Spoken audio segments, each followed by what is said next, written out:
In May 2026, the Depository Trust and Clearing Corporation announced a $114 trillion tokenized securities platform alongside BlackRock and Goldman Sachs.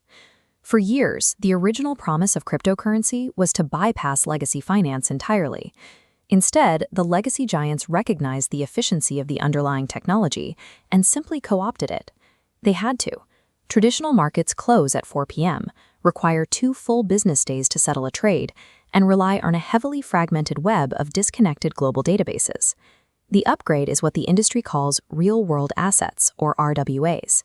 This is the act of taking a traditional financial instrument, like a bond, a stock, or a commodity, and putting a tradable 24/7 digital wrapper around it on a blockchain.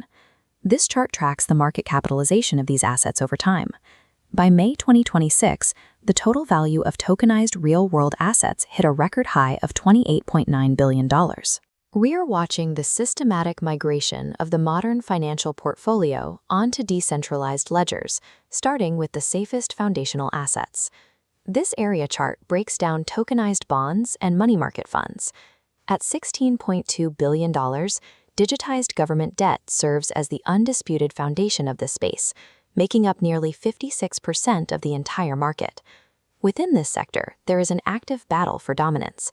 BlackRock's BUIDL fund recently overtook Circle's USCY to become the single largest tokenized asset in the category. Institutional options are expanding rapidly. BlackRock just launched 2 new funds, BRSRV and BSTBL, to target stablecoin reserves, while JP Morgan deployed its JLTTX money market fund directly onto public Ethereum. These assets function exactly like highly liquid digital cash accounts. They hold short-term government debt and continuously pay out treasury-level interest to whoever holds the token.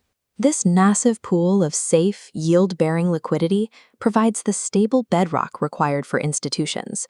They need this reliable baseline before they can begin trading riskier assets on-chain. Moving from digital government debt to physical materials, we find the $5.77 billion tokenized commodities market. This acts as the traditional portfolio's safety hedge. This chart shows the composition of those commodities. Gold is the absolute driving force here, accounting for 97% of the entire sector, primarily through assets like Tether Gold and Pax Gold. Investors hold fractional, instantly tradable tokens. Each token represents a direct, one-to-one ownership claim on a physical gold bar sitting in a heavily guarded, real-world vault. Tokenization solves the severe logistical friction of moving physical commodities. Retail and institutional investors can now hold a tangible safety net and trade it globally with the speed of an email. This chart tracks tokenized stocks and equities. In a single month, this sector surged 20% to $2.41 billion. It represents the fastest-growing and highest-risk frontier of the tokenization migration.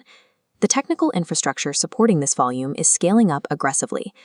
Ondo Finance, for example, recently bridged 35 traditional public stocks directly onto new blockchain networks.